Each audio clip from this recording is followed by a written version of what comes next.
Pero es importante de que reflexionemos sobre esto para que luego entremos a hablar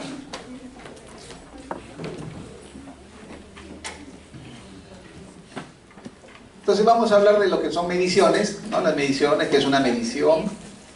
¿Cuáles son el proceso que se sigue en la medición? Las variables que también ya han revisado, clasificación, características de las mediciones, la validez, el error y el sesgo, y las definiciones operacionales de las variables, para finalmente terminar con indicadores epidemiológicos, razones, proporciones, tasas, ¿ya? Entonces recordar que la medición es un proceso inherente y consustancial a la investigación. O sea, cuando ustedes hacen investigación, tienen que medir.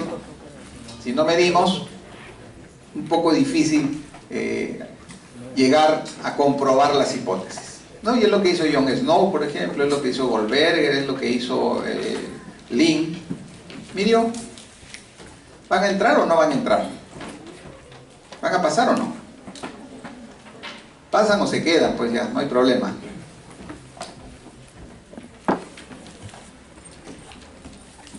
Y la medición y la asignación de números a objetos y eventos de acuerdo con ciertas reglas. Y como dice acá, la observación es la base de la medición. Consecuentemente de la metodología científica y por lo tanto de la epidemiología. Entonces, y a eso lo hemos demostrado en la lectura que hicieron sobre Lin y el escorbuto. No, simplemente con el proceso de observar los eventos que ocurrían, pudo desentrañar este tema de que el escorbuto era producto de deficiencia de cítricos, ¿no? De vitamina C finalmente, sabemos ahora. Pues él decía, no, eran los cítricos. Ahora sabemos que es deficiencia de la vitamina C.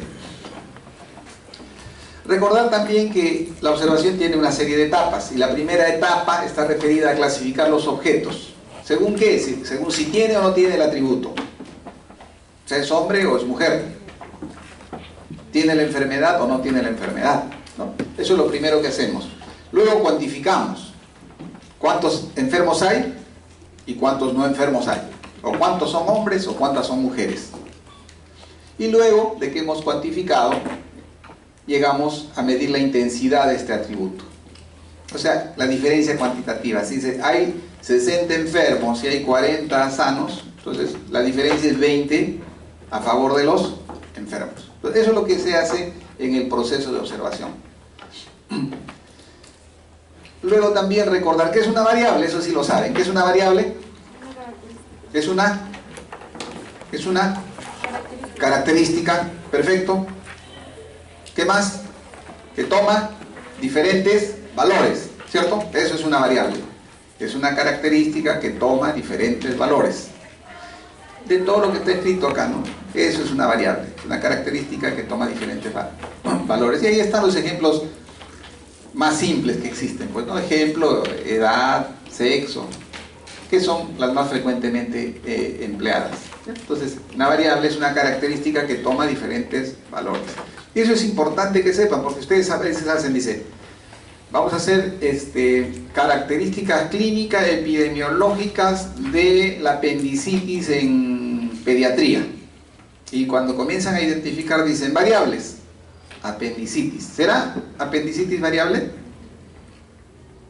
¿Sí o no? No, pues no. Porque no varía.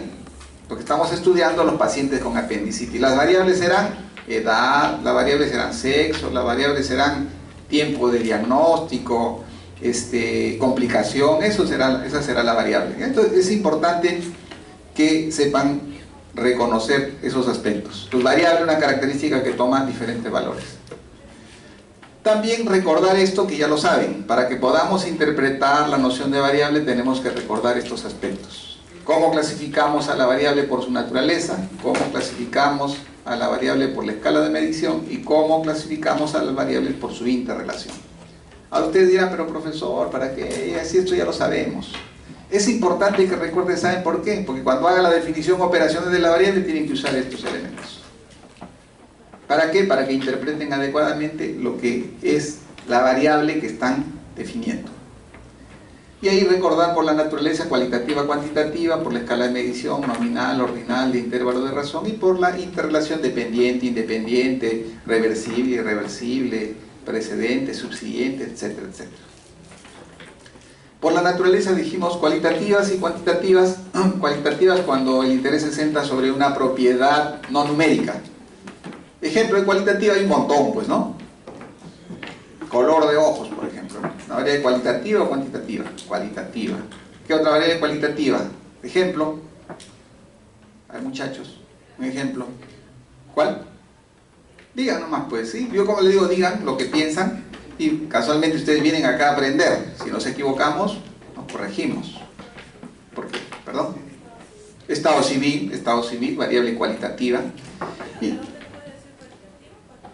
número de orden, ya esa vamos a hablar, no, va a ir dentro de las cualitativas, pero como variable ordinal, porque el número de orden. Ahora, pues, cuando hablemos y clasifiquemos por su naturaleza, por su, si es nominal, ordinal, de intervalo de razón, ahí vamos a explicar número de orden. Pero el número de orden no es una variable cuantitativa, es una variable cualitativa, pues, ¿no? O sea, dice tuberculosis, tiene y no tiene, ¿cierto? Entonces, la variable es tener o no tener tuberculosis. Que tú le pongas un número, dice 100 con tuberculosis y 500 sin tuberculosis, eso no la hace una variable cuantitativa, sigue siendo variable cualitativa. Estado de nutrición depende también. Por ejemplo, si dice bien nutrido o mal nutrido, ¿no? O desnutrido de primer nivel, segundo nivel, tercer nivel, no es cuantitativa, es cualitativa. ¿Perdón?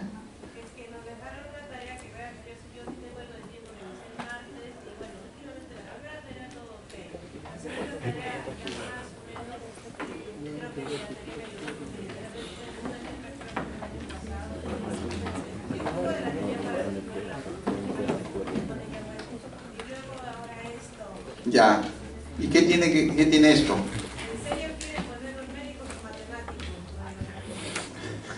Lo que queremos es médicos que razonen. Eso queremos. Eso queremos, ¿ah? Sí, no, por eso les digo, no te aprendan de memoria. Lo que queremos es médicos que razonen. Entonces, en el aspecto médico vamos a hablar de variables cuantitativas, por ejemplo. En el área médica, variables cuantitativas, dice nivel de glucosa, concentración de hemoglobina. Variable cuantitativa, no, y no tiene que ver nada con la matemática. Ya la matemática la llevaron, creo que en el primer año, ¿no? Entonces acá no tiene que ver la matemática. Y si se tiene que hacer matemática es simplemente para que hagan el cálculo, que es suma, división y resta. Y lo que más importa en epidemiología no es el cálculo, sino es la interpretación, porque lo más simple es el cálculo. Eso le dices al sobrinito, divide 100 entre 5.230 y multiplica por 10.000. Ah, esa es la tasa de incidencia acumulada.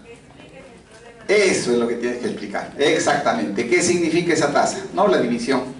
Entonces no se esmeren en hacer la parte matemática solamente, que es la más sencilla. Ahora, si yo les pediría, a ver, haga la derivada, ¿no? De tal cosa, ahí sí, matemática, ¿no? Sumas y restas, no complicadas. ¿Ya? Entonces, esto, por eso, no es matemática, es simplemente, ¿y sabes para qué te va a servir? Para la tesis les va a servir, muchachos.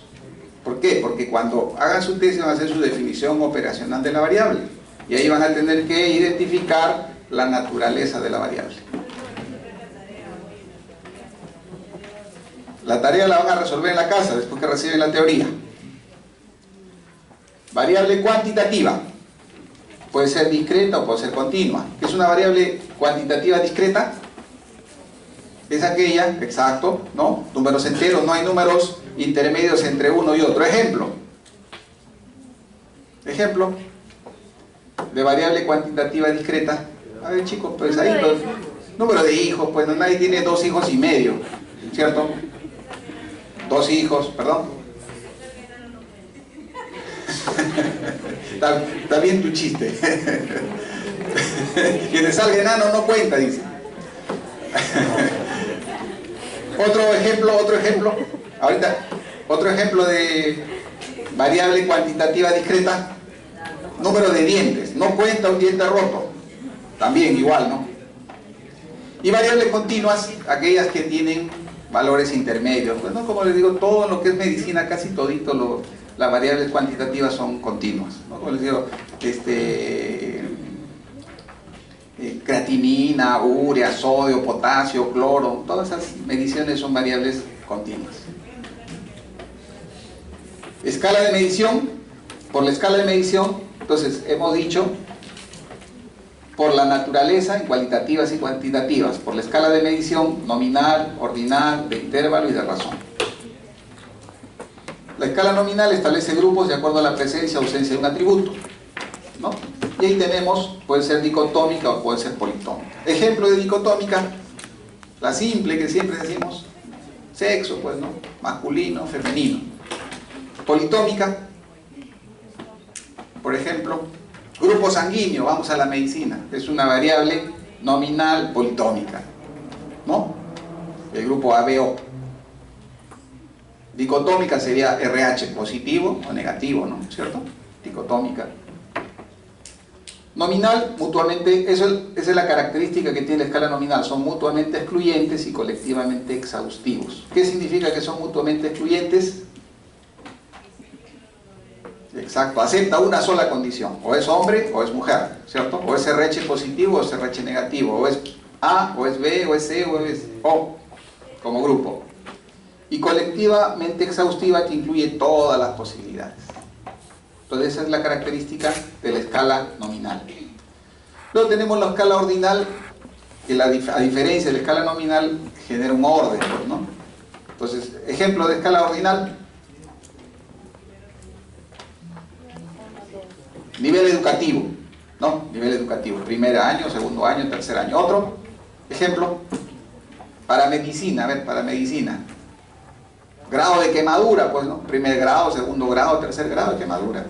Entonces, por eso les digo, todo esto lo van a usar. Acuérdense, cuando comiencen a hacer su definición operacional, si no recuerdan bien estas cosas, se les va a complejizar.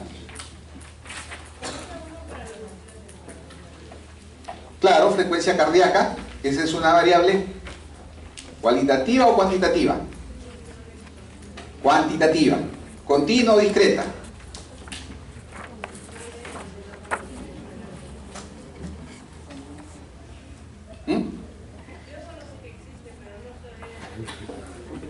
Ya, entonces hay que revisar, pues, por eso, los contenidos teóricos. Ya, luego vamos a la escala de intervalo. ¿Cuál es la característica fundamental de esta variable de la escala de intervalo? Esto de acá, el 0 no representa la ausencia de la característica medida, o sea, el 0 no es absoluto, el 0 es referencial. Ejemplo clásico, ¿cuál es? Temperatura, ¿no? Temperatura. Es 0 y puede haber menos 1, menos 2, menos 3, menos 4. En medicina, ¿qué variable puede ser escala de intervalo? O tener una escala de intervalo de intervalo. En medicina, balance hídrico, por ejemplo, ¿no? ¿Por qué? Porque el balance hídrico puede ser positivo, puede ser 0 o puede ser negativo. Si los ingresos son menos que los egresos, el balance hídrico va a ser negativo. Si los ingresos son iguales a los egresos, balance 0. Si la enfermera se olvidó de cerrar el endovenoso, o el médico dijo ponle 50 gotas por minuto y le pasó 100 por minuto, va a haber un exceso, balance hídrico positivo. Entonces, en la parte médica se usa. Todo esto que están viendo ustedes se usa en la parte médica.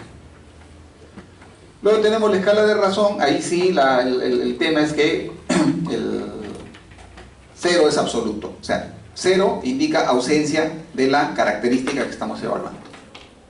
Y ahí la mayoría de las variables tienen esta escala de razón. La otra cosa que debemos recordar es la definición de la variable. Hay dos tipos de definición, la definición conceptual y la definición operacional.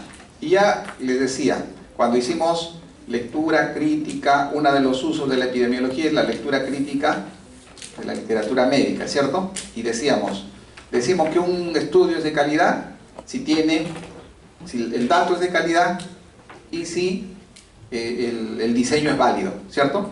Decíamos que una medida es de calidad si tiene definición operacional de la variable. ¿Recuerdan el cuadrito que les presenté?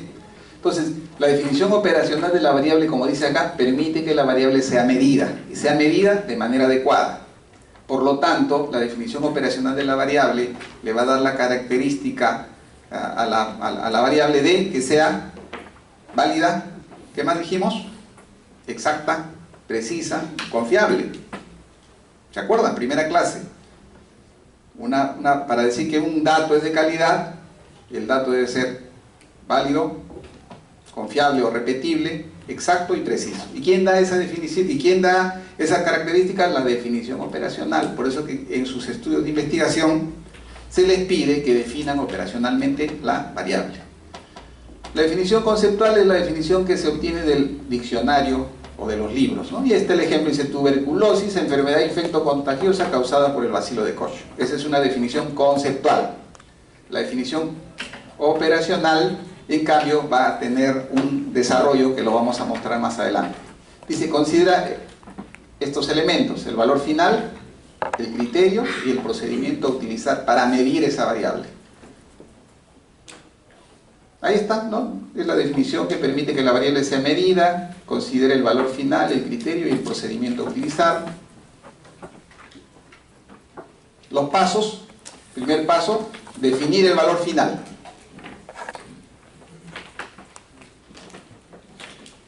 Segundo paso, identificar los criterios para asignar los valores a la variable. Entonces miren, aquí está la secuencia que tienen que seguir para responder al ejercicio que les ha dado. Define operacionalmente tal. Ustedes quieren definir operacionalmente la variable sexo. Primer paso, definir el valor final. ¿Cuál sería el valor final de la variable sexo? ¿Masculino o femenino? Identificar los criterios para asignar los valores. ¿Cómo vamos a identificar los criterios para asignar los valores a la variable? ¿Cuándo vamos a decir que es masculino o femenino? Entonces ya ahí depende de lo que vamos a utilizar. Por eso la definición operacional la hace cada uno. ¿Perdón?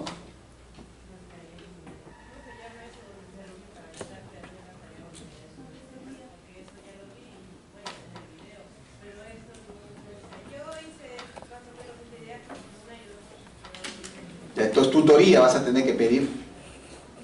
Y luego haces el tercer paso, definir el procedimiento para identificar operacionalmente la variable. Y ahí está el ejemplo, dice: vamos a evaluar la variable nivel de hemoglobina y los valores finales serán anemia y no anemia, ¿cierto? Anemia, ¿cuándo vamos a decir el criterio? ¿Cuándo vamos a decir que es anemia? Cuando la hemoglobina es menor o igual a 11 gramos. ¿Y cuándo vamos a decir que no tiene anemia? El criterio va a ser hemoglobina mayor de 11 gramos. ¿Cómo vamos a determinar que la hemoglobina es menor o igual a 11 gramos o mayor de 11 gramos? A través del procedimiento. Y ahí lo dice: se tomará una muestra por punción capilar del dedo medio o anular, limpiar las 2 primeras gotas y con la tercera gota llenar la microcubeta del hemoglobinómetro. Y con eso determinaremos si la hemoglobina es igual a 11 o menor, o es 11 o más. Entonces, ¿qué permite que nosotros hagamos la definición operacional? Que midamos adecuadamente la variable. Y al medir la variable de manera adecuada le vamos a dar validez, confiabilidad, exactitud y precisión. Todo esto tienen que desarrollar ustedes cuando hagan su tesis. Falta todavía acá, seguramente cuando hagan metodología de la investigación les van a enseñar que lo que tenemos que identificar de la variable es la dimensión primero, y luego hay que identificar los indicadores. Y esos indicadores nos van a servir para hacer el instrumento de recolección de información. Luego del indicador se va a poner esto: el valor final, el criterio y el procedimiento. Aquí tenemos otro nivel de conocimiento. ¿Qué tipo de variable es esta? ¿Este es nominal o ordinal? Ordinal. ¿Cualitativa o cuantitativa? Cualitativa, ¿no?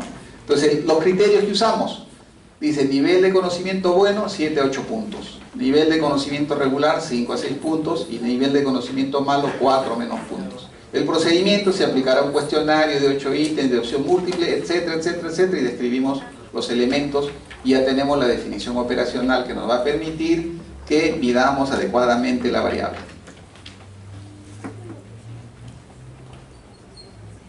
También recordar esto, y acá un alto, ¿no? A veces, y ocurre, vamos a hacer nuestro trabajo de investigación y lo primero que buscamos es un instrumento. Y dice, tengo el instrumento y quiero hacer una investigación sobre esto.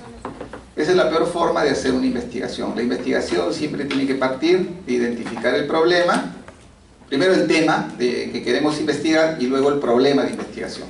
Y recién, a partir de la definición operacional, vamos a construir el instrumento.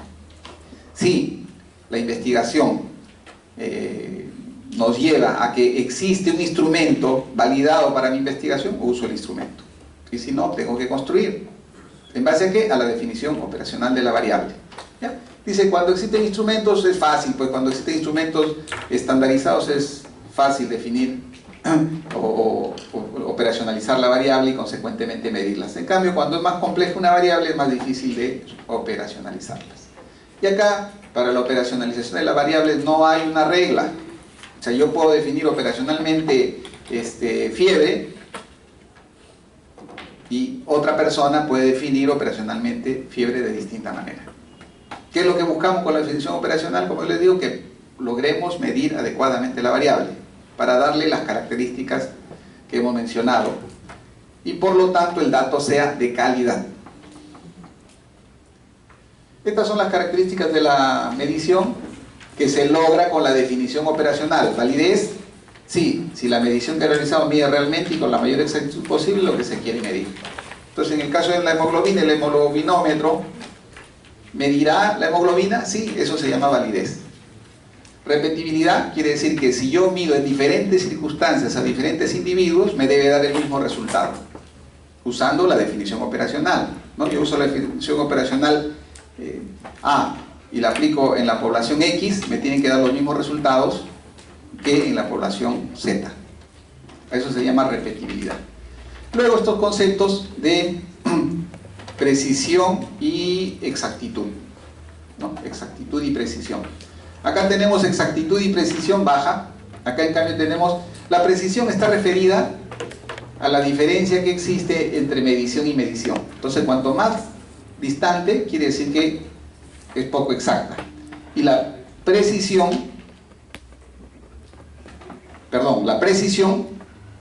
está dada por la diferencia que hay entre medición y medición. Y la exactitud porque realmente llegamos a determinar la variable, ¿no?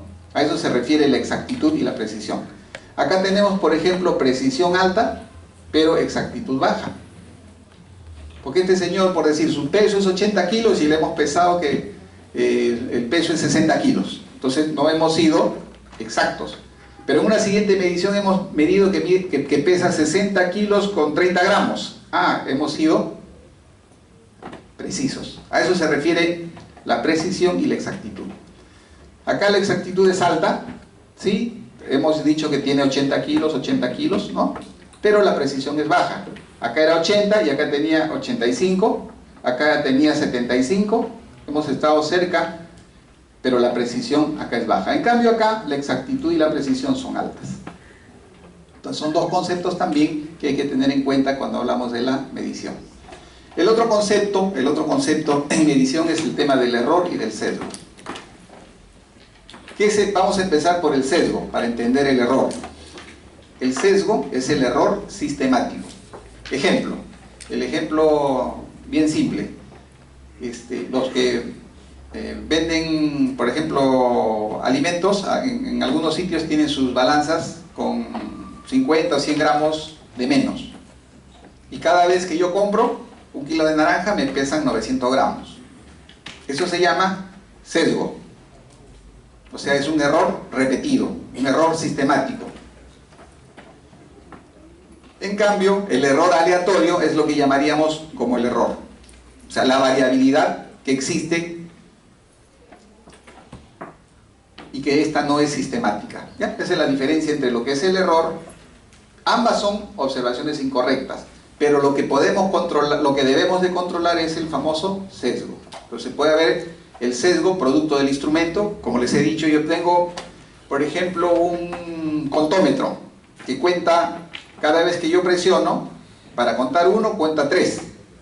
Y yo estoy contando los glóbulos blancos y en vez de salirme 10.000, me salen 30.000. A eso se llama sesgo. ¿Por qué? Porque el instrumento no es adecuado. O también puede ser producto del observador. Entonces yo voy y digo, estoy haciendo mi investigación y quiero demostrar de que en la comunidad X la gente fuma. Mi hipótesis es que la prevalencia del hábito de fumar es alta. Entonces voy y digo, señor, ¿usted fuma? ¿O ha fumado alguna vez? Y el señor dice, no, pero ¿está seguro que no? Entonces ahí estamos cometiendo sesgo del observador, porque estamos tratando de sesgar la información. ¿Ya? Y acá, para resumir, ¿cuál sería sesgo y cuál sería error? En este ejemplo, el lado derecho es sesgo, el lado izquierdo es sesgo. Este de acá es sesgo, ¿no? Y se diferencia porque hay un error sistemático, ¿cierto? Todo se apunta hacia el lado, hacia el cuadrante superior. En cambio acá hay error, que es fluctuación o variación natural y periódica de cualquier variable que pretende medirse. Este es el ejemplo clásico cuando uno hace tiro al blanco y le dan el arma con la mira torcida y uno apunta al bull y siempre da hacia este lado, pues, ¿no? Ustedes ya no han vivido esas épocas. Antes había ferias donde había, pues, para hacer disparos. Esas épocas, ya ustedes son ahora, ya con la tecnología, no hay esas cosas, ¿no? Ya todo es, ya nada, no conocen, creo, ni las armas que tienen a presión de aire. Pero antes había eso, y uno apuntaba al bull y disparaba a esta zona. Entonces eso es sesgo. ¿Sesgo por qué? Porque el instrumento estaba alterado. Entonces sesgo y error. Bien. Ahora vamos a llegar a hablar de los indicadores epidemiológicos, que son medidas resumen, que contienen información destacada sobre ¿qué? Atributos y dimensiones del estado de salud. Entonces los indicadores epidemiológicos nos permiten decir cuál es el estado de salud de una determinada población. Y sirven para hacer la vigilancia, ¿no? Sirven para hacer la vigilancia. La construcción de un indicador es un proceso complejo, dependiendo del tipo de indicador, ¿no? Cuanto más complejo es el indicador, más complejo va a ser la elaboración de este. Y se inicia con el recuento directo de casos. ¿Qué nos está diciendo acá? Que los indicadores pueden ser cifras absolutas, tan simples, o cifras relativas y más complejas como proporciones, razones, tasas, o aún más índices, que son relaciones entre proporciones, entre razones o entre tasas. La otra cosa que debemos de recordar es de que existen mediciones según el nivel de investigación. Esto tiene que ver con epidemiología descriptiva, tiene que ver con epidemiología analítica y tiene que ver con epidemiología desde la perspectiva de la intervención, de acciones de intervención, de impacto. Desde el nivel descriptivo tenemos las medidas de frecuencia absoluta, y estas son medidas de frecuencia relativas. La morbilidad, que mide a través de la incidencia y la prevalencia, y la medición de la mortalidad, que como vamos a ver se mide a través de la tasa de mortalidad y de la tasa de letalidad. Luego tenemos las medidas, como les decía, desde la perspectiva epidemiológica analítica, que son las medidas de asociación, y ahí dentro de las medidas de asociación tenemos las de significancia estadística, y luego las medidas de la fuerza de asociación, el riesgo relativo y el OR. ¿Estadística están llevando? ¿O ya llevaron? Ya llevaron. Ah, y entonces pues estamos hablando ya el lenguaje. Ya ustedes saben, cuando yo digo significancia estadística, ¿qué le recuerda? ¿A qué le recuerda de estadística? Algo, ¿no? Por eso yo les digo, no les pido, dígame usted la fórmula de aquella prueba que determina la significancia estadística. No, eso no tiene sentido. Como igual en epidemiología, no hay que conocer la fórmula, que no son ni complejas. Lo que hay que saber es interpretar los indicadores. Ese es el objetivo del curso. A ver, ¿qué medidas de significancia estadística recuerdan? ¿Recuerdan por ahí? ¿Han escuchado por si acaso chi cuadrado? ¿Han escuchado prueba exacta de Fisher? Por si acaso. ¿Han escuchado Ted Student? ¿No? ¿No han escuchado? Sí, tienen que haber escuchado. Porque eso se hace en estadística. Cuando han hablado de prueba de hipótesis, ¿recuerdan? Sí, pues he hecho prueba de hipótesis. Entonces, muchachos, lean un poquito eso, ¿eh? Porque yo, como les digo, no les voy a enseñar yo acá. Pero yo lo que les voy a enseñar es qué pruebas se usan y cómo se interpretan. Recordarles cómo se interpretan desde la perspectiva epidemiológica. Estas medidas también, riesgo relativo R, medidas de la fuerza de asociación, y luego las medidas de impacto que bien lo vamos a revisar cada uno de estos, ¿eh? No se confundan también, acá les he puesto tres formas de expresar lo mismo. ¿Por qué les pongo? No por complejizar, no porque se mareen, sino porque usted lee un libro y dice riesgo atribuible proporcional. Y si yo le digo la fracción etiológica, oye, el profesor no sabe nada. Hay un riesgo atribuible proporcional y él no nos ha dicho nada. Entonces es sinónimo, la fracción atribuible proporcional o fracción atribuible o fracción etiológica es sinónimo. Igual que acá cuando hablamos de la población, el riesgo atribuible poblacional, proporcional, la fracción atribuible poblacional o la fracción etiológica poblacional, que son medidas, como dice ahí, de impacto potencial. ¿Qué significa de impacto potencial? Que nos va a medir, nos va a permitir decir en cuánto vamos a reducir el daño si intervenimos sobre un factor de riesgo. Eso nos dice, esto lo vamos a revisar con detenimiento, no se angustien. Hoy vamos a terminar hablando del nivel descriptivo. Después vamos a hablar de las medidas de asociación y después vamos a hablar de las medidas de impacto potencial. Vamos a ir desarrollando poco a poco. Y es cierto, va a ir complejizándose, pues es así, epidemiología se va complejizando porque, y yo ya les he dicho, una clase tiene relación con la otra y esta tiene con la otra y así sucesivamente. Entonces tenemos, nuevamente para repetirles lo que ya les he dicho, de descriptivo, analítico y de intervención, y acá lo que les había comentado, las medidas de significancia estadística, ahí están. Y luego tenemos los valores o frecuencias absolutas, son las medidas más simples desde el punto de vista epidemiológico. ¿Qué tienen que recordar de los valores o frecuencias absolutas? ¿Qué son los valores o frecuencias absolutas?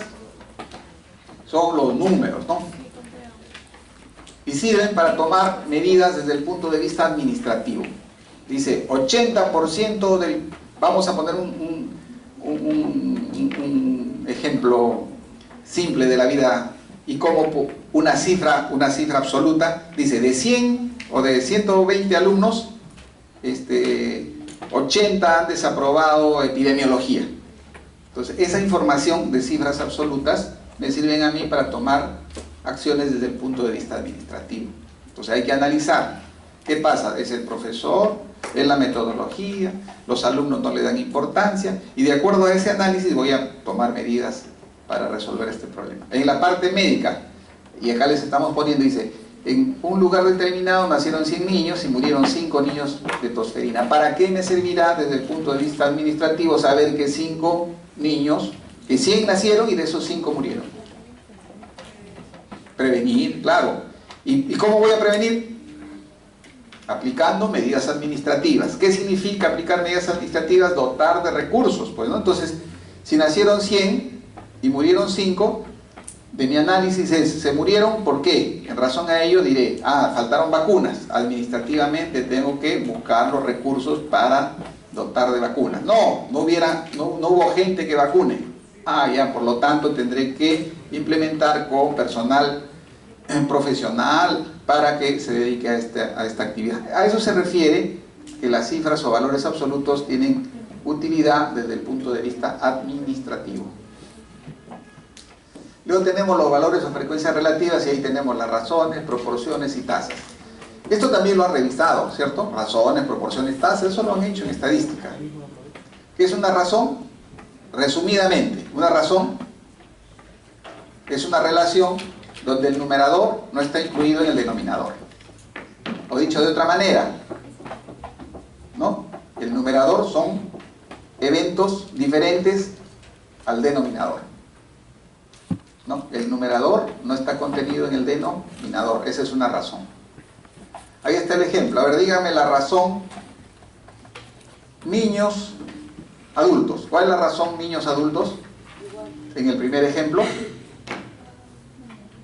O sea, 4 niños sobre 4 adultos. Igual a 1. Entonces la razón es 1. ¿Cierto? O sea, hay un niño por cada adulto. Quiero la razón niño adulto en el ejemplo 2. 4 entre 8. 0.5. ¿No? 0.5. Entonces eso no lo podemos expresar, no puede ser, hay medio niño por cada hombre. Entonces decimos 5 sobre 10. Por cada 5 niños hay 10 hombres. Y en el otro ejemplo, la razón niños, hombres, adultos, ¿cuánto sería? 2, ¿no? ¿Sí? Entonces, ¿cómo se interpreta? Por cada 2 niños hay un adulto. En cambio, la proporción, a diferencia de la razón, dijimos, la razón, el numerador no está incluido en el denominador. En cambio, la proporción sí, el numerador está incluido en el denominador. Por lo tanto, la suma de proporciones me debe dar ¿cuánto? 100%, ¿cierto? Si yo sumo las proporciones, la suma total de proporciones debe darme 100%. Recordarles de que hay una tasa que vamos a revisar, que es la tasa de incidencia acumulada, que es una proporción. ¿Qué les quiero? ¿Qué es lo que quiero que recuerden? Que la proporción como tal no mide el riesgo de enfermar, ¿ya? No mide el riesgo de enfermar, simplemente nos dice quiénes son más afectados. En cambio, la tasa de incidencia acumulada, que es una proporción especial, sí mide el riesgo de enfermar. Eso lo vamos a ver más adelante, pero recuerden esto que les estoy mencionando. Acá, ¿cuál es la proporción de hombres a niños? En el ejemplo 1. ¿Cuál sería el numerador? Hombres a niños. ¿Numerador? ¿Cuánto, chicos? Entonces cuenten, pues, ¿cuántos hombres hay? ¿Cuál es la proporción de hombres? 4. ¿Cuántos son los niños? 4 más 4, 8. ¿Cuál es la proporción de hombres? 50%, ¿cierto? 4 entre 8 es 50%. ¿Cuál es la proporción de niños respecto a los adultos? Entonces, ¿qué hemos dicho? Que el numerador está incluido en el denominador. Eso quiere decir que esto es parte de todo esto, ¿cierto? O sea que hay 4 entre 12. 4 entre 12. Proporción, ¿ah? Razón es 4 entre 8. Proporción es 4 entre 12. O sea, un tercio, 33%. Y acá, ¿cuál es la proporción de niños? 8 sobre 12, o sea, 66%, ¿cierto? ¿Está bien? Preguntas, si tienen preguntas, díganme, ¿eh? Porque esto en realidad esto ya lo deben saber, pues razón y proporción. Esto sí es nuevo. El tema de las tasas, eso sí es nuevo, ¿no? Relativamente porque también han tocado en estadística, sino que acá le damos más énfasis y le damos el enfoque epidemiológico. Recordar que todas las fórmulas de las tasas tienen esta fórmula, n sobre n mayúscula por k, y ahí dice n, evento, daño en un lugar y tiempo específico, n mayúscula, población expuesta, y k, factor de expansión.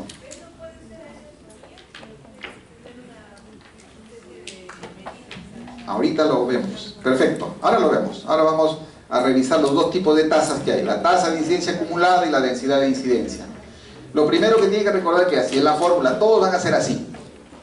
Y la otra cosa que tienen que recordar es esto, estos requerimientos de las tasas, que los términos de la relación numerador y denominador deben referirse al mismo lugar. No, al mismo lugar. O sea, si es San Juan del Lurigancho el numerador, el denominador tiene que ser también referido a San Juan del Lurigancho. No va a ser San Juan del Lurigancho el numerador y Villa El Salvador el denominador. Si es así, está mal construida la tasa.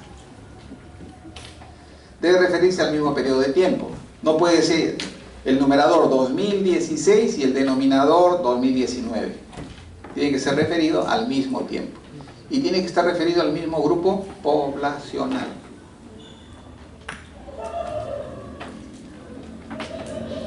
Luego, el numerador debe incluir hechos que sean similares. Claro, yo quiero calcular la tasa de incidencia de tosferina.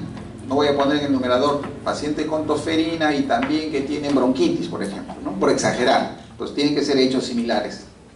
Y también tiene que estar referida a la población expuesta al riesgo. sea, las personas susceptibles de desarrollar la enfermedad. Eso es importante. El denominador está referido a la población expuesta al riesgo. O sea, ¿y qué es una población expuesta al riesgo? Es aquella población susceptible. Porque si no es susceptible, no es expuesta al riesgo. ¿Cómo se clasifican las tasas? Por su naturaleza: tasa de natalidad, tasa de mortalidad, tasa de morbilidad y tasa de letalidad. Por su naturaleza, ¿no? Así las clasificamos. Por la población de referencia: tasa bruta, cruda, global o tasas específicas. Las tasas generales, crudas, brutas, globales, cuando se refiere a la población total, y las específicas a una parte de la población. Por ejemplo, tasa específica por sexo, tasa específica por edad, por estado civil, por ocupación, etcétera, etcétera, etcétera. Esto es importante que recuerden. Siempre hay problemas con el factor de expansión. ¿Para qué usamos el factor de expansión? ¿Creen ustedes? Y ahí está la clave para que entiendan los cálculos que hacen, ¿no? El factor de expansión, ¿para qué se utiliza? Muchachos, chicos, ¿creen? ¿Piensan? Para poder, cuando ustedes dividen, hacen una división, y hemos dicho que vamos a encontrar una proporción, dijimos, ¿no? Entonces hay un numerador que es los afectados y un denominador que es la población. Entonces el resultado que nos va a salir si yo divido, por ejemplo, 10 entre 50.000, va a salir 0.0002, ¿cierto? Entonces yo eso ¿cómo lo interpreto? ¿Es posible interpretar? No es posible.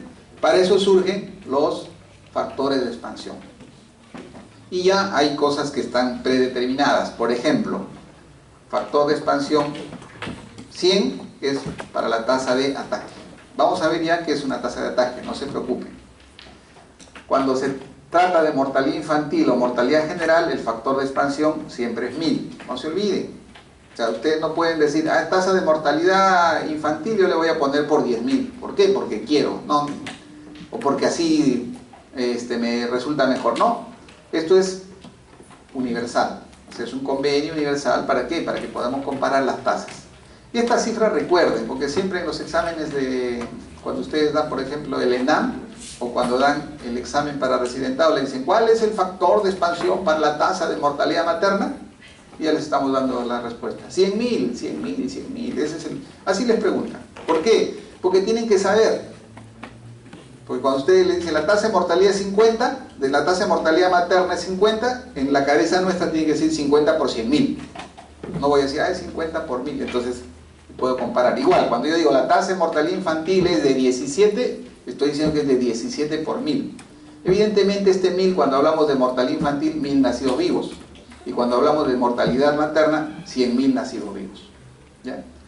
Y para morbilidad, generalmente 100.000, y para mortalidad específica es 100.000. ¿Ya? El factor de expansión. Entonces, ¿para qué usamos el factor de expansión? Para poder interpretar la información epidemiológica. Tasa de incidencia, y ahí recordemos, hicimos la clase anterior, como ustedes muy bien han dicho, historia natural de la enfermedad, ¿cierto? Y cuando hablamos de la historia natural, ¿qué hablamos? Luego, de las medidas. Es más, ustedes hicieron, han hecho su actividad en el seminario, ¿no? Han determinado los niveles de... ¿Los niveles de qué? De prevención. Y dijimos, cuando hacemos prevención primaria, ¿qué reducíamos? ¿Qué indicador epidemiológico? Les dije, ¿ah? ¿Qué indicador epidemiológico? A ver, allá nuestro amigo. ¿Qué indicador epidemiológico? ¿Recuerdas o no? ¿Nada? A ver. ¿Cuál? ¿Qué indicador epidemiológico? ¿Alguien? Nada, estos muchachos. Epidemiológicamente la curva no está bien, lean muchachos. ¿Ah? ¿Qué indicador epidemiológico dijimos que se reduce fundamentalmente cuando hacemos medidas de prevención primaria? Incidencia, pues. ¿Qué ocurre cuando aplicamos medidas de prevención primaria? ¿Qué evitamos? Que aparezcan casos nuevos o antiguos. Nuevos, pues. ¿Y qué estamos diciendo con la tasa de incidencia? Considera los casos nuevos de una enfermedad. Entonces, si yo aplico una medida de prevención primaria y evito que aparezcan casos nuevos, ¿qué voy a reducir? La tasa de incidencia. Ahí está la respuesta. Y el sustento por qué cuando hacemos medidas de prevención primaria reducimos fundamentalmente la tasa de incidencia. La otra cosa que tienen que recordar es que expresa el comportamiento de los factores etiológicos de la población. También se dice que es el potencial instantáneo del cambio del estado de salud al de enfermedad de la población. Tasas de incidencia, hay dos tipos de tasas: la acumulada y la densidad de incidencia. La TIA y la densidad de incidencia. La tasa de incidencia acumulada puede calcularse en cohortes fijas, mientras que en cohortes dinámicas se utiliza la densidad de incidencia. ¿Qué es una cohorte? También para adelantarle nomás un poquito, porque ya cuando estudiemos estudios de cohorte vamos a comenzar a revisar. Pero cohorte es un grupo de individuos a los cuales se les sigue a lo largo del tiempo. Una cohorte fija es aquella, dice, empiezan 100 individuos y terminan 100, esa es una cohorte fija, no entran ni salen en la cohorte. Una cohorte dinámica es una cohorte donde empiezan 100, pero pueden terminar 120 o pueden terminar 80. ¿Por qué? Porque hay gente que se incorpora y hay gente que también sale. Entonces, dependiendo del tipo de cohorte, se utiliza ya sea tasa de incidencia acumulada o densidad de incidencia. Recordar, ¿para qué sirve la tasa de incidencia acumulada? Para medir el riesgo de enfermar. Entonces, ¿qué mide la tasa de incidencia? Eso no se olvide nunca. ¿Qué mide la tasa de incidencia acumulada? El riesgo de enfermar.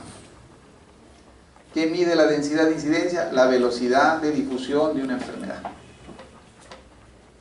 Entonces, por ejemplo, ahí no entra gran matemática. Tienen que saber. ¿Por qué? Porque ustedes van a leer información donde identifiquen tasas de incidencia acumuladas y van a decir, esto mide el riesgo. Y de acuerdo a eso van a catalogar poblaciones de alto, mediano y bajo riesgo. O si analizan información en términos de densidad, van a saber en qué población la enfermedad se disemina más rápidamente y se van a preguntar ¿por qué ocurre esto? Y en razón a ella, a la respuesta que den a esa pregunta, van a intervenir. Para eso sirve la epidemiología. Ahí está, mide la proporción de individuos que se enferman en la población durante un periodo determinado, indica el riesgo promedio de enfermar. ¿Cómo se calcula? Número de casos nuevos sobre la población al inicio del periodo o población susceptible. Entonces, también les digo, para calcular la tasa de incidencia en general, la acumulada o la densidad de incidencia, se puede hacer solamente en dos condiciones. Una, cuando se hace el seguimiento de los individuos sanos, para ver cuándo aparece la enfermedad, o cuando la enfermedad ocurre una sola vez en la vida. Entonces yo puedo calcular, por ejemplo, sin hacer seguimiento, tasa de incidencia acumulada de sarampión, tasa de incidencia acumulada de rubiola, tasa de incidencia acumulada de parotiditis, que son enfermedades que dan una sola vez en la vida.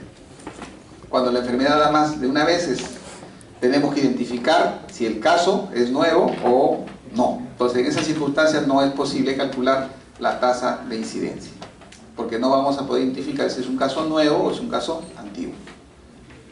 Aquí está un ejemplo simple para que calculemos la tasa de incidencia acumulada. Y vamos a partir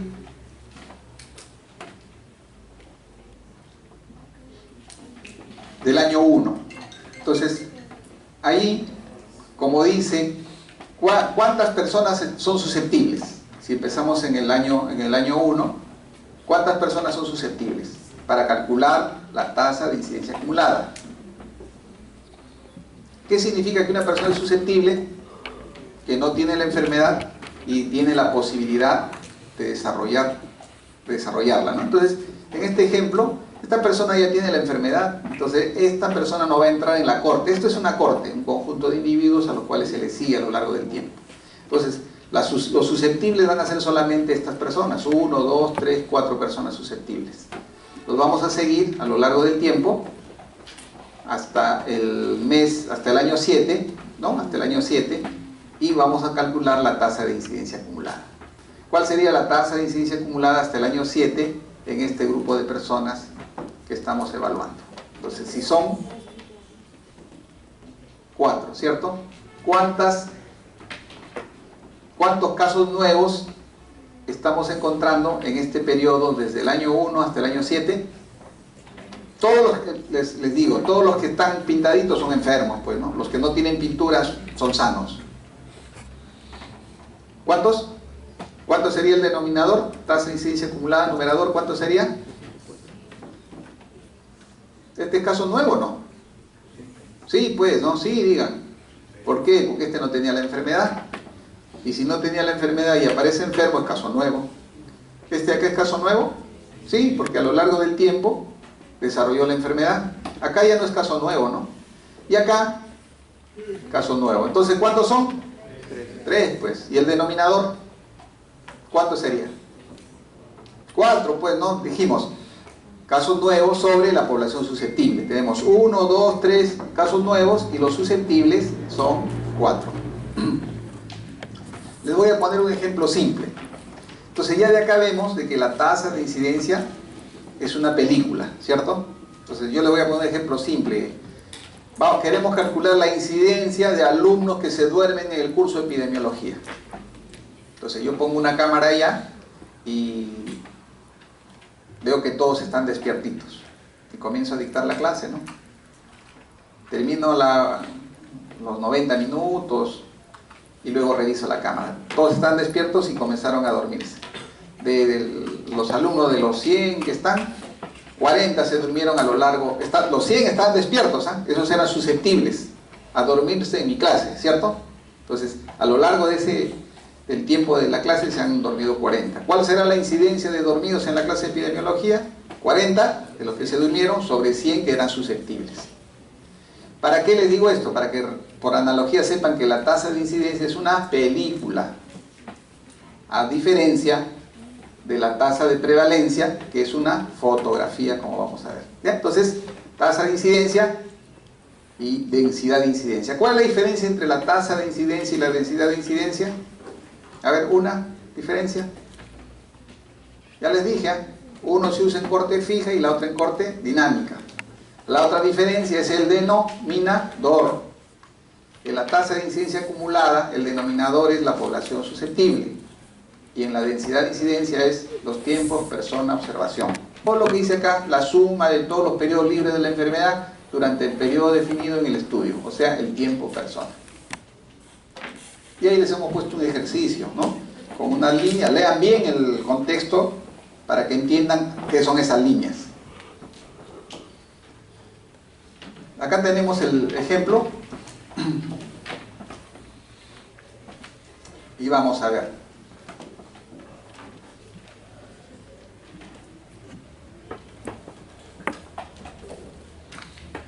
Dice, ¿cuántas personas están en riesgo de enfermar al inicio del intervalo? O sea, de acá hasta acá, ¿no? Vamos desde el 1 hasta el mes 7 vamos a hacer, ¿ya? ¿Cuántas personas están susceptibles al inicio del periodo? 4, ya lo vimos, ¿no? Y luego lo que queremos saber, como calculamos la densidad de incidencia, dice, el denominador es el tiempo que está la persona libre de la enfermedad. O sea, el tiempo que transcurre desde que yo lo comienzo a observar hasta que se enferma. Eso quiere decir el tiempo libre de enfermedad. Entonces la persona, esta persona, ¿cuánto tiempo estuvo libre de enfermedad? 1, 2, 3 años, ¿cierto? 3 años. Esta persona, ¿cuánto tiempo estuvo libre de enfermedad? 1, 2, 3, 4, 5 años. 5 años. Esta persona de acá, ¿cuánto tiempo? Esta de acá, perdón, esta 7 años, ¿no? 1, 2, 3, 4, 5, 6, 7 años. Y esta persona de acá, 1, 2, 3, 4, 5 años libre de enfermedad. Como la densidad de incidencia es el número de casos nuevos, que son 4, dividido entre los tiempos persona-observación, que son 15, multiplicado por un factor de expansión. Entonces, la tasa de incidencia acumulada y la densidad de incidencia son iguales en el numerador, pero son diferentes en el denominador. Uno, la tasa de incidencia acumulada tiene que ver con la población susceptible, mientras que la densidad de incidencia tiene que ver con los tiempos persona-observación. Uno mide, ¿qué mide la tasa de incidencia acumulada? El riesgo de enfermar, y la densidad de incidencia mide la velocidad de difusión de una enfermedad. Tasa de ataque. la tasa de ataque es una tasa de incidencia aplicada en situaciones de brote. No se olviden eso. Entonces dice, luego de terminado el curso de epidemiología, todos los alumnos aprobaron y se van a festejar. Los 200 se fueron a comer salchipapa. No, pollo a la brasa, donde consumieron con ensalada, qué sé yo. De los 200, 50 terminaron con una enfermedad transmitida por alimentos, o sea, con una enfermedad diarreica. Eso es un brote. ¿Qué van a calcular ahí? ¿Qué indicador epidemiológico calcularían en esas circunstancias? Tasa de ataque. ¿Para qué sirve la tasa de ataque? Para medir el riesgo de enfermar en situaciones de brote. Ya no se olviden eso. Ustedes también ya han llevado microbiología. María, ¿has llevado microbiología? Ya llevaron, ¿cierto? Ya está.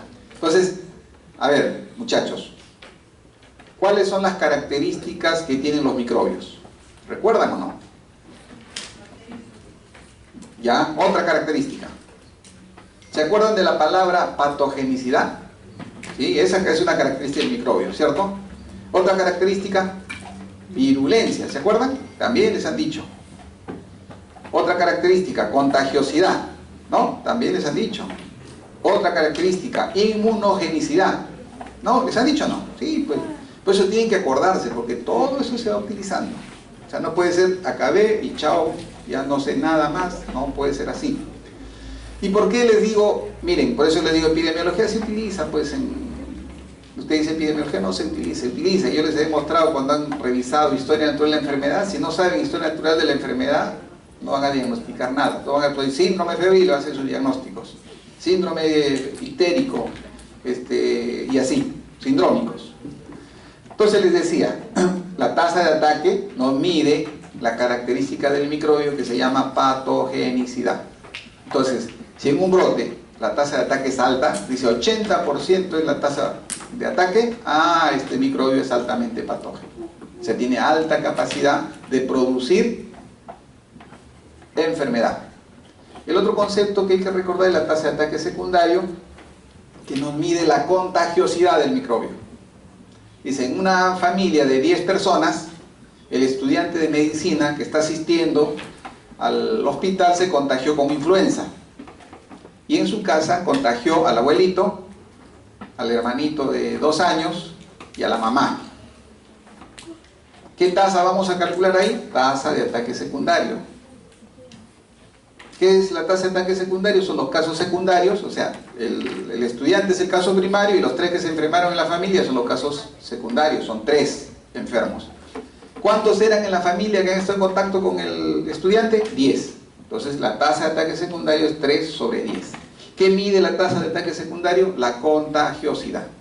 Entonces miren, la tasa de ataque mide la patogenicidad, la tasa de ataque secundario es la contagiosidad. Tasa de prevalencia, ya está, la tasa de prevalencia, esto sí es una foto, hay dos tipos de tasa, la tasa de prevalencia puntual y la tasa de prevalencia lársica. Como dice acá, está influenciado por factores etiológicos, la incidencia, la carga de las personas enfermas, la duración de los tratamientos que mejoran la sobrevida aún sin lograr la curación definitiva. Y ya van a ver cómo estos factores hacen que la prevalencia aumente o la prevalencia disminuya.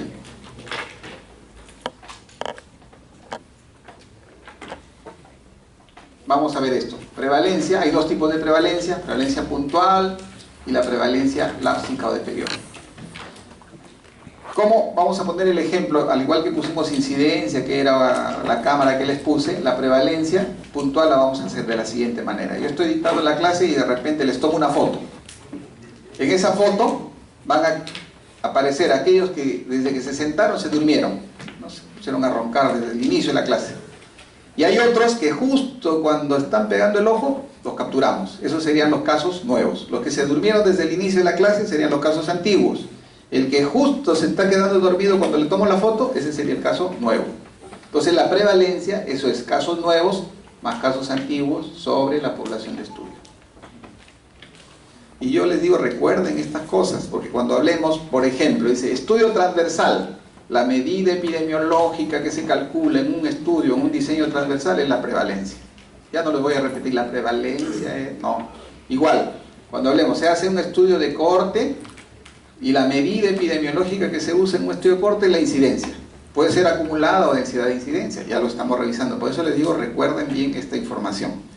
Entonces, prevalencia es la carga, prevalencia puntual mide la carga de la enfermedad, o llamados también casos prevalentes, que es la suma de casos nuevos más casos antiguos. Mientras que la prevalencia lápsica o de periodo son los casos prevalentes, que tomé la foto, más los casos nuevos que van apareciendo durante el periodo de estudio, sobre la población en estudio. ¿Qué mide la prevalencia? La carga de la enfermedad, en un momento determinado o en un periodo de tiempo. En un momento determinado será cuando es prevalencia puntual, y en un periodo de tiempo cuando es prevalencia lápsica. Acá es el factor de expansión, que puede ser 1000, 10.000, ahí no hay, ahí puede ser 1000, 10.000 o 100.000. ¿Por qué? Porque es morbilidad. Yo les dije generalmente es 100.000, ¿cierto? Generalmente es 100.000, pero puede ser 1000, puede ser 10.000. Depende del cociente que te toque. Si te sale 0.00005, para que sea 5 por, tendrás que ponerle el número de ceros correspondiente.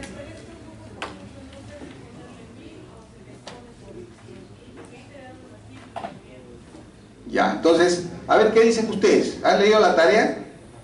¿O todavía? Vale, el factor K. Ya, escúchale, María. Eso que te dicen, ¿no? Eso que te dicen. Entonces, para los que no se han dado cuenta, dice, calcule usted la tasa por 100.000. Por 100.000, ese es el K. ¿Cómo que no te lo dicen? ¿Cómo quieres que te digan de manera directa? Eso es lo que no te entiendo. Directamente que te digan, ¿este es el K? No, es que no es el tema de sencillez, es que ustedes aprendan. Porque si es de sencillez, bueno, pues... Sí, todos llevan por primera vez. Yo dicto por 200.000 veces, creo. Vamos, María, no te desanimes, todo esto va a salir bien. Vamos, no hay ningún problema, vas a ir entendiendo. Ahora, que hagas esa es la otra cosa que les digo, muchachos. O sea, la idea de que lleven la tarea, no es que la lleven la tarea... Exacto, porque tú estás yendo a aprender o a enseñar al profesor. O enseñar al profesor. Aprender, pues entonces no se angustien. ¿Por qué se angustian? Que está diciendo de que la tarea supuestamente se repasa dentro de ese día. ¿Quién es? Ya, pues yo voy a conversar. No te angusties. Yo pienso que sí, porque si no, yo nuevamente les digo, muchachos, cortando ya el diálogo con María, yo les digo, hagan su trabajito, no es la perfección, ¿no? Lo que queremos es que avancen, pues, que han entendido. Porque si se les pide la perfección, nuevamente les digo, los profesores del seminario están de más. Entonces ya no deberíamos haber profesores, pues. Obviamente, tienen que tener por lo menos una idea, pues, de lo que van a hacer. No pueden llevar también cosas que salen del margen. Ahora, si no entendieron, el espacio es el seminario, ¿ya? Entonces, y acá un ejemplo. A ver, nos ayudan. Queremos calcular la prevalencia puntual el año 2. A ver, muchachos. Prevalencia puntual del año 2. Dijimos, es una foto, ¿cierto? Entonces, ¿cuántos enfermos hemos encontrado en el año 2? 2. ¿Y cuántas personas han sido evaluadas en ese momento? 5. Entonces, la prevalencia puntual es 2 sobre 5. ¿Cuál? ¿Este de acá? Este está bien enfermo, ha sido diagnosticado de enfermedad grave. Y este de acá también. Los dos están gravemente enfermos. Para aclarar también, ya si te parece, te digo, este es enfermo, bien, está verde. Listo. Entonces, ¿cuántos hay? ¿Cuántos hay? 2. ¿Cuánto es la población total? 5. Quiero calcular la prevalencia lápsica. Dice, quiero calcular la prevalencia lápsica al año 8. Entonces he tomado la primera foto, ¿cierto? Y acá tengo 2. ¿Cuántos casos nuevos han aparecido entre el año 2 y el año 8? ¿Cuántos casos nuevos han aparecido? 1 y 2. Entonces, ¿cuál sería la prevalencia lápsica? Sería 2 casos prevalentes, ¿cierto? 1, 2, más 2 casos nuevos.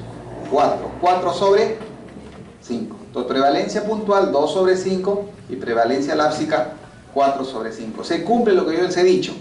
Prevalencia puntual son los casos prevalentes. Casos nuevos, este es nuevo, perdón, este es caso nuevo y este es caso antiguo. Este ya estaba enfermo. Este es el que se durmió y este es el que ya estaba dormido. ¿Cierto? Eso es. Y luego, la prevalencia lápsica son los casos prevalentes, estos dos, más los casos nuevos. Este de acá, que no estaba enfermo y se enfermó, es caso nuevo, porque no estaba enfermo cuando yo le tomé la foto. No estaba dormido, se durmió, caso nuevo. Este de acá también, no estaba enfermo y se enfermó, caso nuevo. Se cumple lo que les hemos dicho en la fórmula. ¿Está bien? ¿Se entiende? Ahí está. Caso nuevo más caso antiguo, caso prevalente, prevalencia puntual, prevalencia lápsica, casos prevalentes, nuevo más antiguo, más los casos nuevos. Sobre la población en estudio, sobre la población en estudio por el factor K. Listo. Tasa de mortalidad. Pregunta. La tasa de mortalidad, ya con los amplios conocimientos que han tenido, la tasa de mortalidad, ¿semeja a una incidencia o una prevalencia? Incidencia, ¿cierto? Todos estamos de acuerdo. Levanten la mano los que dicen que semeja a una incidencia.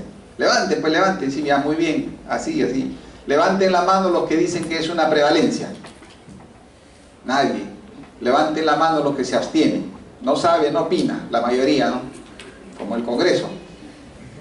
Entonces miren, ¿y por qué dicen que la tasa de mortalidad es una incidencia y no una prevalencia? Semeja a una incidencia y no a una prevalencia. ¿Por qué? ¿Por qué, muchachos? A los que levantaron la mano. Te mueres una vez. ¿Por qué? Porque todos los muertos son nuevos, pues, ¿no? Justo hay un muerto que se dio cuenta que estaba muerto, ¿no? Todos los muertos son casos nuevos, ¿cierto? Por eso que la tasa de mortalidad semeja a una incidencia. Bajo esa misma secuencia de pensamiento, si la tasa de mortalidad asemeja a una incidencia, y específicamente decimos una tasa de incidencia acumulada, ¿qué mide la tasa de mortalidad? ¿Qué medía la tasa de incidencia? Le dije. No se olviden de esta palabrita mágica, la tasa de incidencia acumulada. ¿Qué mide? Les he repetido 10 veces, ¿ah? El riesgo de morir. Entonces, la tasa de mortalidad, ¿qué medirá? Si semeja una tasa de incidencia acumulada, el riesgo de morir, pues, ¿no? La tasa de incidencia acumulada mide el riesgo de enfermar y la tasa de mortalidad mide el riesgo de morir. Hay dos tipos de tasas, se les dijo: mortalidad general, el número de funciones en un año sobre la población total a mitad de año por 1000. Miren, la población, cuando se habla de tasa de mortalidad, ya no se habla de población susceptible, ¿no? Se habla de población total a mitad de año, ¿cierto? ¿Por qué? Porque este es un concepto demográfico. Dicen que a mitad de año, o sea, en el mes de junio, los nacimientos y las muertes se equilibran. Y por eso que se usa como denominador en este tipo de tasa, que es un indicador demográfico, la población total a mitad de año. Entonces, como es tasa general o bruta, es por 1000, dijimos, y cuando es tasa de mortalidad específica, por 100.000, ¿cierto? ¿Se acuerdan? Por 100.000, tasa de mortalidad específica por 100.000.